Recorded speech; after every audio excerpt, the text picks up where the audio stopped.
get quiet. Go on and get crunk. Head back to Longview, Kelly popping trunk. I ain't even tripping. Riding and I'm sipping. Let me come through, 4-4, steady tipping. On that new lap. Watch the trunk crack. Let me sit sideways, CB running back. Maybe AP, maybe AD.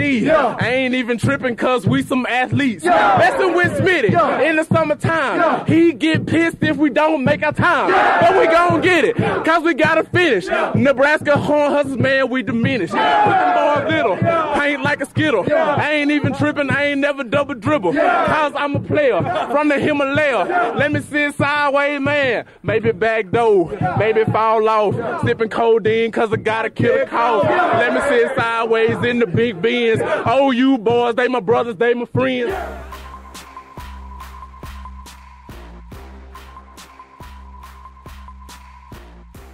All right, welcome in, and I've got my co-host. He's my big brother, and I'm just, man, most times I'm so happy, and obviously happy to hear from him, but, you know, we had a conversation, and, PJ, I was hurt that you were hurt. I want to bring in PJ Mills first. How you doing, brother? I'm all right, man. Obviously, it's been a rough few weeks. You know, we had, Coach Blake pass. We had Ricky Dixon, one of the greatest to ever play here. And then I'm not sure if you know this, but I think it's pretty known now. I'm not trying to put too much out, but a guy I played with and got a lot of love for, Kel Gundy. His mom passed away too, him and Mike, obviously. So it's been a little rough. Yeah, for sure. Man, you mentioned Kel and Mike, or Kel Gundy, but Midwest City family. So grew up just admiring those guys. You know, Ricky Dixon was a little bit before my time, but my dad used to tell me about him and the Selmans and just what Oklahoma defense really was.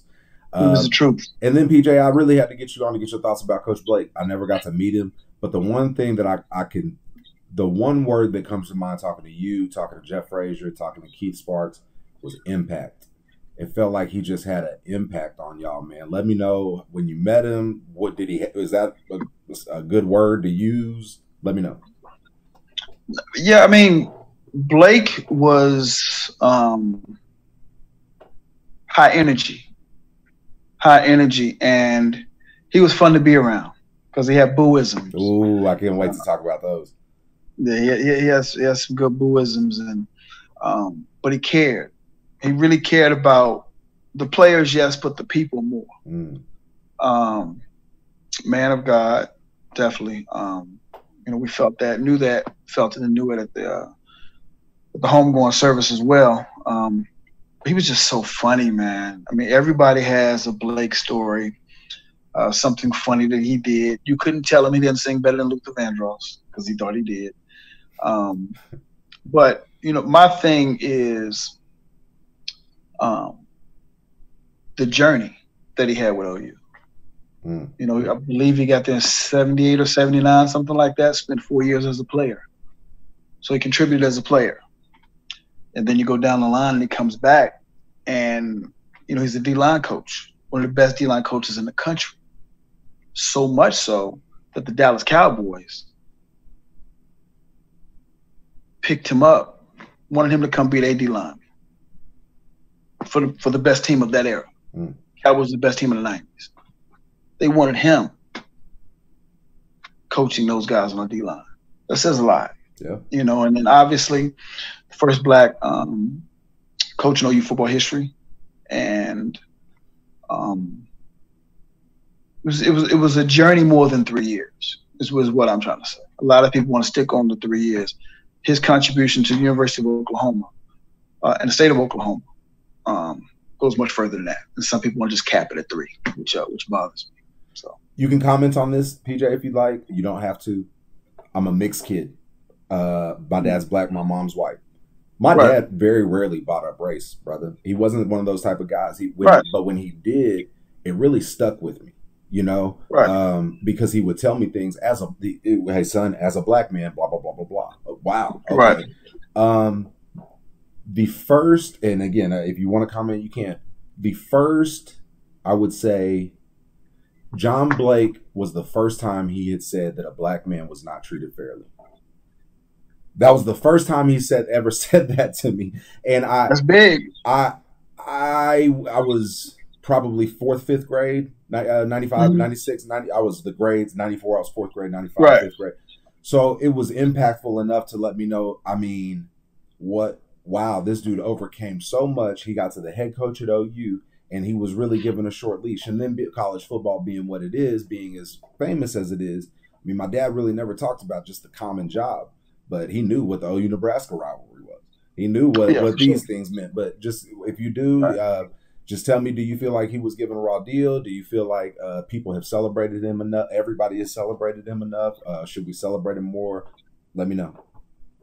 Well, I think he should be celebrated, and that's why I wanted to mention more than just the 3 years that he was here as head coach. He played on, conference championship teams. He's recruited some of the players that people love. You know what I mean? His contribution, and I think to just get lost in just the last 3 years. Remember probation? There was a lot of things going on in the 90s that would eventually get cleaned up to some degree. But, I heard mention, I'll just leave it at that. I heard mention of the thought process that the kids that he recruited, the athletes that he recruited,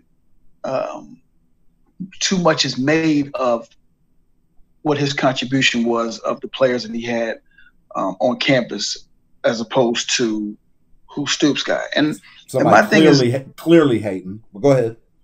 Yeah, it was, and then I'm gonna just say it. There's no reason. There's no reason the day after he died, to put on basically the headline to say, I'm paraphrasing because people are going to be listening, that Blake remains popular among OU despite losing. Why would you put that? Why would you put that in the title? Great question. That's why I'm talking about he had a contribution more than 3 years. So you're not going to talk about when he played. You're not going to talk about the people he recruited. You're not going to give some grace. If you felt like you had to say that, why didn't you just put it in an article? Why'd you put it first thing you see? There's an agenda for that. Ooh. P, I mean, we could go on that all day. I mean, just my feelings on it is, when somebody passes, man, especially, somebody close to us and that's put in that type of time. I mean, you look at every positive first. I mean, you mentioned that you find out how many guys were on that roster that made a significant impact on Bob Stoops' 2000 National Championship team. If that's what you really want to go after, because there's a significant amount of guys. You mentioned some of the guys that he recruited. I've had guys on this show that I didn't even know were recruited by Coach Blake. And they're like, yeah, Reggie Smith. Oh, man, I almost went to Nebraska, dog. Coach Blake just was too good of a recruit. Man, I almost went to such and such. I almost went to North Carolina. Man, he was too good of a recruit. Jay Norm, Coach Blake told me I was going to be that big freak to dot that I. I mean, we got to talk about the booisms. Jeff Frazier also said, he saw him, he was walking up to him, Frazier stretching his hamstring or something. He said, Frazier, I don't know why you stretching. You ain't never seen a dog chase you when you in your car or something like that and just walk off. What was the booisms like? You have any? Let me know. Just fun. Okay, so I got told, I haven't asked him, can I say this? But I won't mention his name. I got told by a former player that many people know that Blake came in, he would come into the locker room. The weight room. And if you know Coach Blake, he coached with his wrist tape. Like he was mentally, he was ready to he's there, play the game. Just in case I need to. He's there. Just in case. So a very prominent former OU player told me about this. I love it. He said that he came into the weight room, wrist tape, and that he got down on the bench to bench press. He said, how many you want? He said, give me 4 of them, freak. So 4 plates on both sides. And he gets it up. And when you come down to go back up again, He wasn't going back up, and he looked up and said, "Get this off me, freak." He was the best, man. He genuinely cared about you. He was going to make you have fun. He's going to not make you have fun. He's going to make sure you had fun while we're doing the work. Just a man of God, family man, cool guy, man. And he'd never miss a moment to give you a positive reinforcement away from the field. Because sometimes on the field, you got to get that tune. You do it right. We got to get better. So that's not the thing. But he would come to you and tell you what you did good or what you need to work on. He actually cared. As so many of the people that have been OU, this is not a unique thing, but we're talking about him, that he cared an awful lot about the people that he felt like was family. And I always appreciated that about him. And I got a chance to see him the last time a couple of months ago at Mike McDaniel's church. And he looks good. He had lost weight and he looked good, and it was good to see him. And we're talking about different memories and those type of things, but it was just good to see him smile, and it was good to have him, make us laugh. And I didn't know that was the first time he came back to Oklahoma. Wow. Right. So I already know. that was I was a little surprised by that. But he hadn't been better. I am, PJ, but then again, I'm not. I mean, just from the outside in, you just told me about the ultimate Sooner. You described to me the ultimate Sooner. You described to me a guy who gave it on the field. You described it to me as a guy who's coached. That's a select field. And then you're talking about a guy who worked his way to head coach. That's a very select field at OU. And go ahead. No, you. Well, I was just gonna say that to say that one of our ultimate Sooners, if it's debatable that he wasn't treated fair, and again, I played for Bob. Bob offered me. I wouldn't change anything about it. But to me, PJ, how should people remember? You knew him. You've told us how you're going to remember him. How do you want people to remember Coach White? As someone who loved people, someone who wanted you to get the best out of yourself for you, right? You to get the best out of yourself for you and your family. He was obviously, we know this. He was a man of God, no doubt, and loved his family, his wife, his son, his brothers. He loved his family, and he loved his Sooner family. That's why it bothers me when they only speak of him as if his only contribution to OU was the last 3 years. Only a couple wins. That's it. Right. Come on. And then when we have those conversations, then it becomes somewhat of an infighting.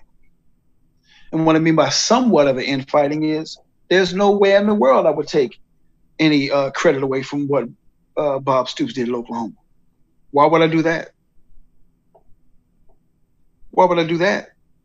But I then go on to ask the question, why are there those that want to question how much guys that he recruited made a significant difference to a national championship team?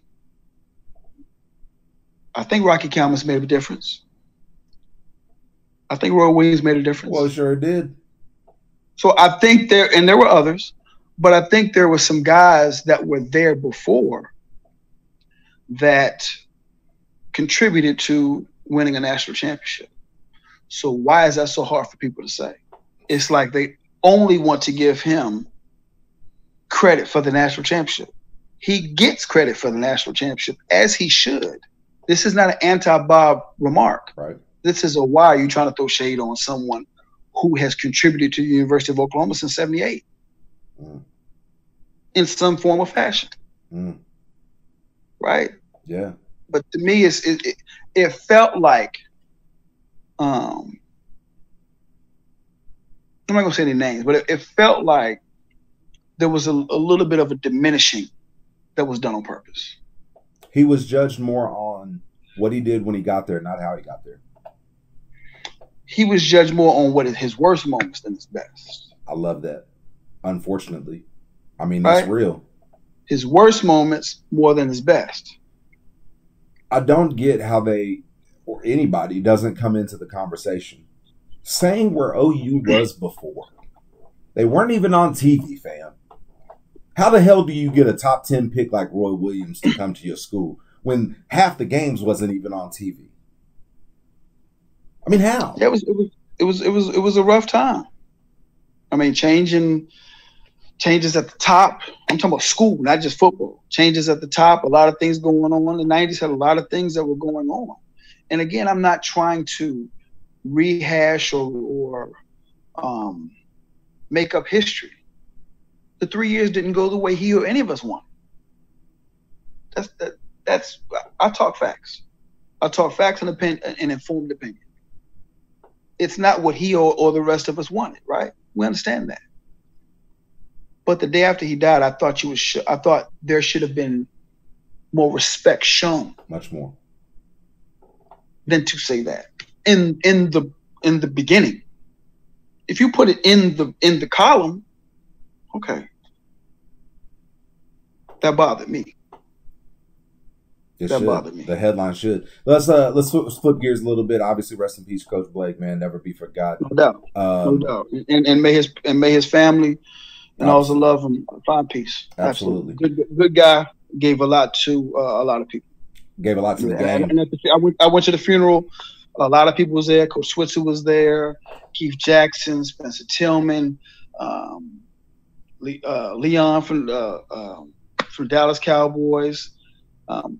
Cowboys. There was a lot of people there, and they were there for the right reasons because they loved the man, and he made a contribution on their life. Absolutely. And if you can make a positive contribution to somebody's life, that's going to always go beyond wins and losses.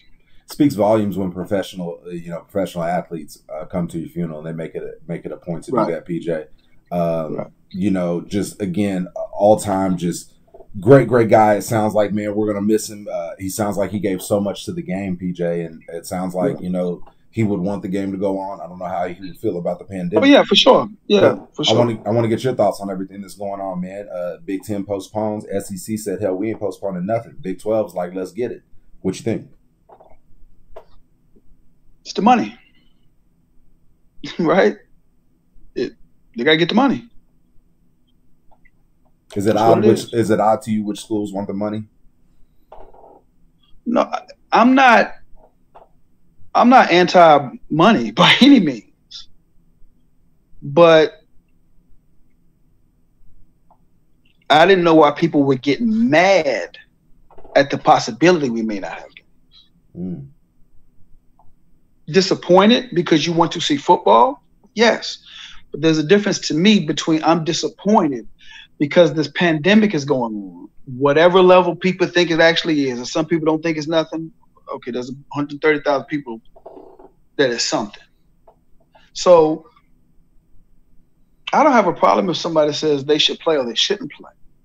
But the emotion behind people being mad. Yeah. I don't get the disappointed is one thing. Mad is another. I understand those because I want to see football. I understand those that want to see football, whether it be OU, Clemson, whoever it is. You want to see football. So do I. But if it didn't happen, I would have been, yeah. I wish we could have saw it. But I get it. But those that are mad that they're not going to play, that comes across selfish to me. No, you're right on. Okay, now I got to get selfish if you're mad Go ahead. that they may not have played football. I got to get your opinion. PJ Mills is 21 years old. He's just finished his junior year of college. Does he opt out? Does he play? Is he a leader in saying, man, I'd rather stay and get tested every day, or shit, I'm trying to go home? What's PJ do? Is PJ different now than he was in 21? Yeah, because I'm not trying to prove anything now. As an athlete, you're trying to prove something every day. All day, every day. Every day you're trying to prove yourself. You want to, in practice, obviously in games, you want to show yourself, your family, your teammates, wherever you're from, the fans, great fans we have. There's no question we got great fans. This is not at a fan. This is at a mentality. There's a difference. You want to show people what you can do. And, 21 is usually going to be your senior year, roughly. You got some junior college transfers and maybe a little later in their career. But for the most part, I get it if there's another level they feel they can get to that can either this good year can get me in the league or it can get me paid more. I'm fine with that mentality. I may have had it, right? I may have had it. But sitting back now, it's like, what's more important? Ooh. And I'm not besmirching anybody if they want to see football. I want to see it too. But this stuff has killed people. This stuff has killed people, PJ. It's killed people. Yeah, I just don't understand why people are mad if you say, shouldn't do it. I don't get the anger of it. I get wanting to see football. I get the disappointment if we didn't see football. I just don't get the anger from people that if we don't see football, they're mad and somebody did them wrong. I just don't get that part. And it's not everybody, but it's quite a few. I will say it's interesting, PJ, that there was a lot of people mad that we're not going to get football, but it does seem like there's a lot of people that have changed their mind on athletes being paid. What do you think about athletes standing up? What do you think about athletes, Oklahoma City Thunder, take a knee during the anthem and a representative waits about 20 seconds and tweets that we should take away tax money from? Just let me know how you feel about the current status of movement. I mean, just addressing what you just said, that sounds like they want obedience. If you take a knee, we're going to take something away from you. That sounds like they want obedience. Let me ask you this. And I'm not even trying to make this political. I just see and hear things and I like to ask questions.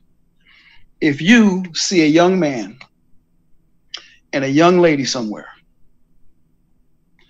and you see he's a little nervous, kind of fidgeting in his pocket,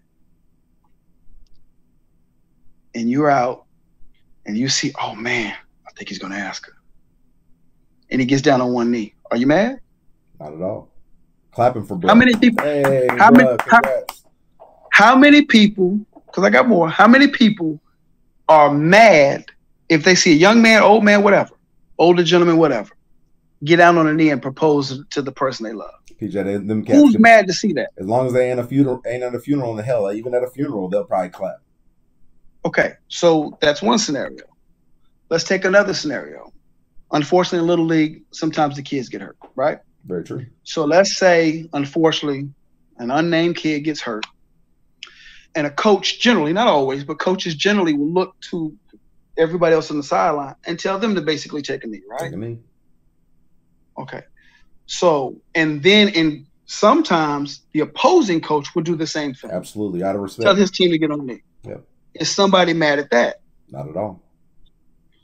Okay, so if you see somebody at church come out of a pew and go to the front and then get on one knee or two knees and get down and pray, are you mad that they're on their knee? Praise them for praising him. Okay. So to me, what that says is the issue is not kneeling. The issue is why you're kneeling. Ooh. That's very Why true. are you kneeling? I don't like you talking about these issues.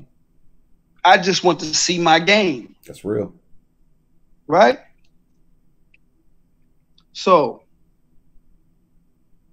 that's the part that stop acting like it's the kneeling that's bothering you. For those who are bothered, because not everybody's bothered by that. But for those that are bothered, none of those other actions I mentioned would raise that response, because what it's about, you're okay with. But when it's something you're not about, now we're going to take stuff from the Thunder? Because you don't like them talking about some of the things that are going on out there? Well, now they've talked. Hey, now I've heard plenty of players, PJ, in your defense, and you're right.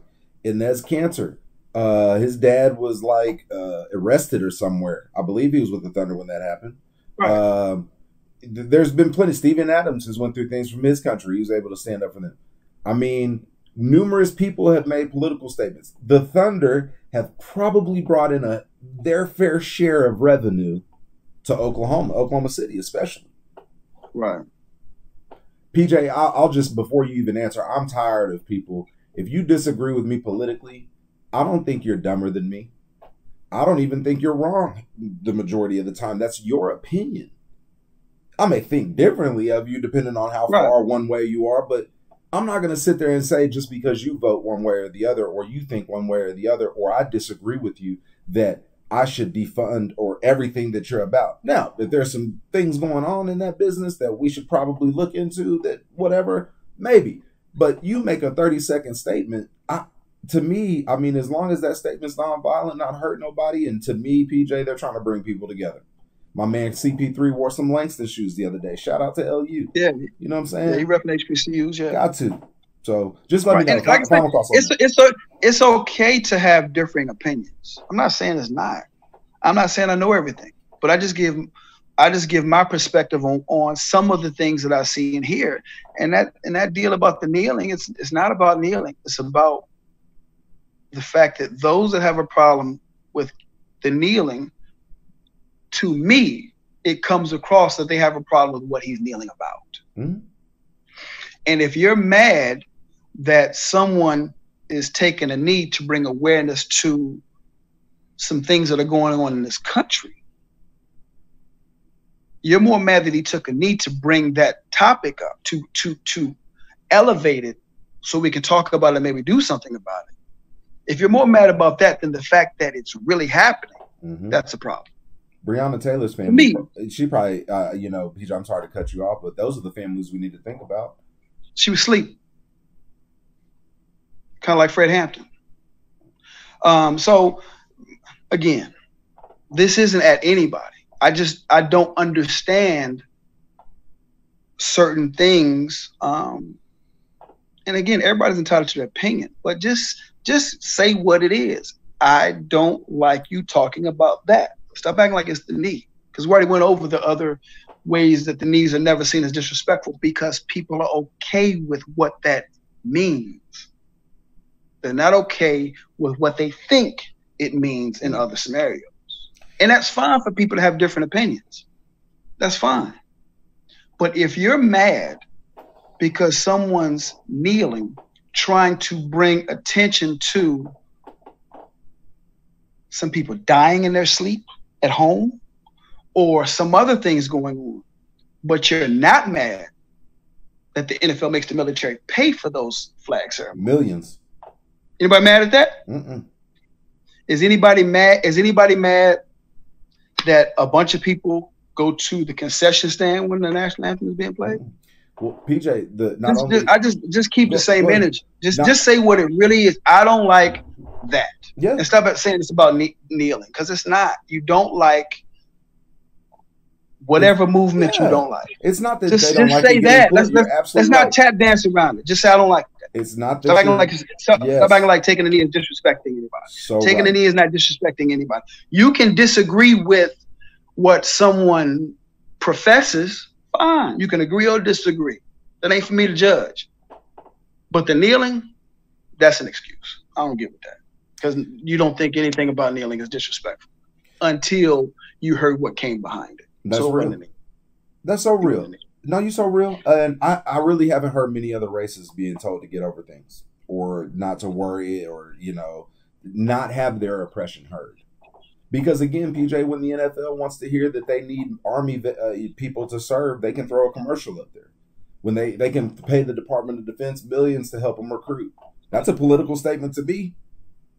I mean, if you ask me, how much more political can you get?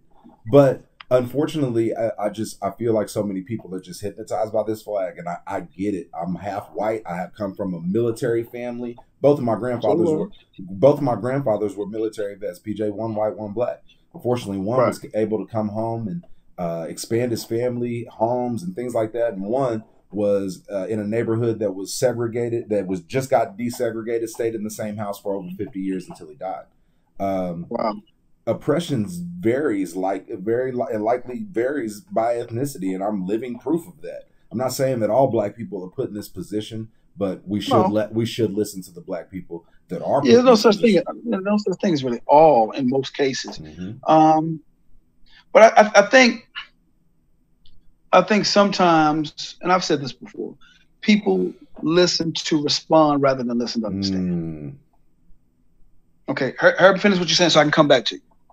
I've been guilty of it before too. So I'm not saying things that I haven't done, but I'm just observing how things are playing out right now. And it's people are listening to respond instead of listen to understand. Now, if you listen to understand and you still don't agree with someone, that's fine. But you've taken in their point of view. If you are taking the time to have a conversation with somebody, especially if it's somebody you don't agree with. Right.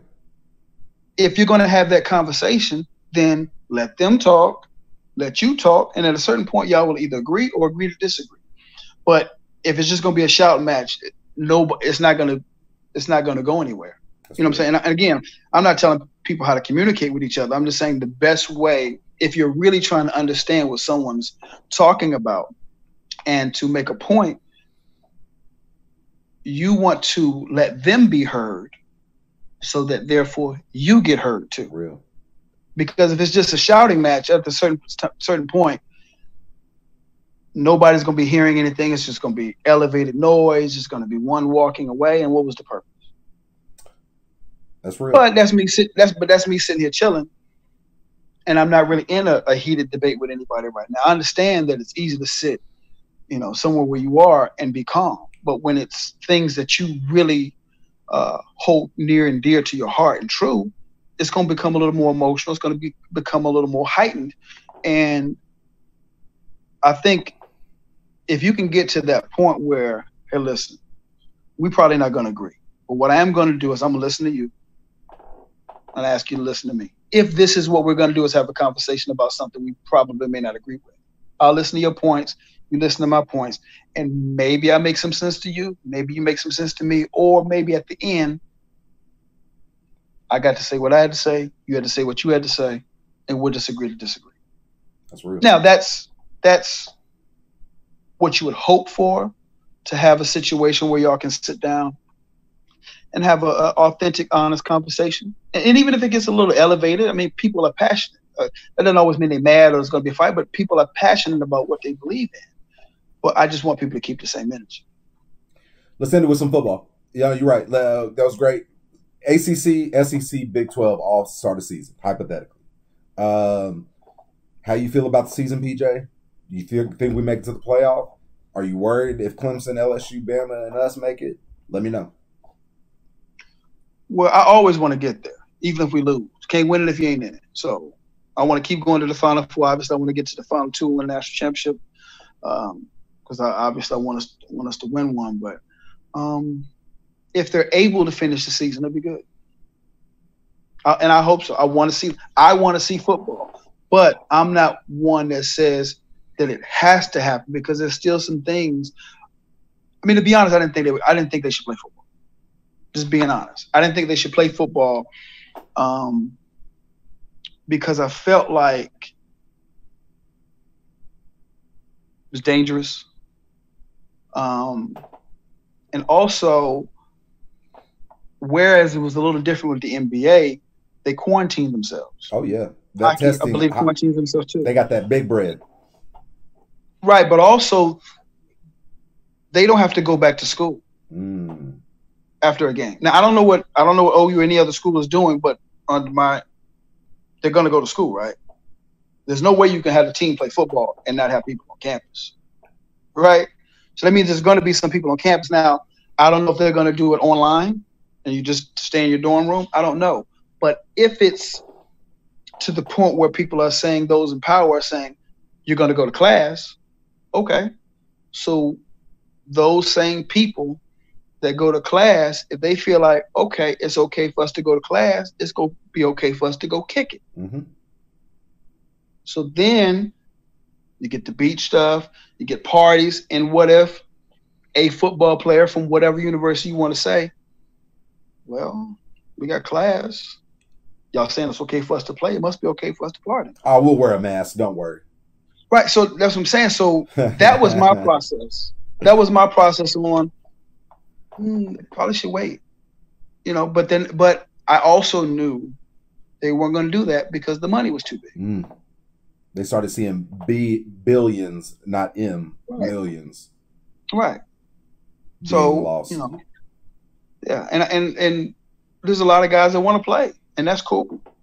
I'm not going to be a hypocrite. Will I watch the games? Yeah. I just thought it would be safer if they didn't. That's real. But I don't have the intel that others do. Yeah. I just thought that the way it was going, it'd be better to just try to see how this is. Now, obviously, that's easy to say because I'm not playing anymore, and I'm not a senior or a junior, which is an upperclassman trying to present myself in a positive manner to get to the next level. So I'm not trying to take that chance away from those guys, but I care about their health more than what's. No, that's real. Man, PJ, it's been a great one. People going to love this, man. I know you got family to get to. Shout out to you, man. Sorry for your loss with Coach Blake. Like you said, man, rest in peace to Coach. Obviously, condolences to his family. Much love. And to the Sooner family, man. Don't matter if you played in 1908, 1980. Shit, you hurt, I hurt. It's all the same brotherhood. It's some cats that were making an impact on us when we were 18 to 22, and then we tried to turn around and do the same shit. Absolutely. You know what I mean? Absolutely. And again, man, listen, no doubt. Oh, you La Familia. We all God's children. Let's act like it. Word. Much love, P. We'll be back soon. Good to see you, man. Y'all be good out there, man. Be safe out there. There's still some stuff going on. God bless everybody, man. Full back you. All right, no doubt. Yes, sir.